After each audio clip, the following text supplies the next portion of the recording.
Per la giornata di domani ho proclamato il lutto cittadino come segnale concreto di vicinanza allo straziante dolore che ha investito queste famiglie per la perdita dei loro ragazzi. L'intera comunità si stringerà in un momento di preghiera, di ricordo.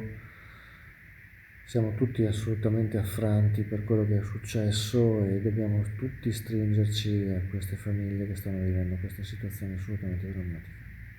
Sarà quindi lutto cittadino a Rovigo domani, giorno dei funerali di Marco Stocco, Filippo Bettarello e Michael Zanforlin, i tre giovanissimi morti a bordo della Ford Ka scontratasi contro un albero lungo la provinciale 27 a Grignano Polesine lo scorso mercoledì.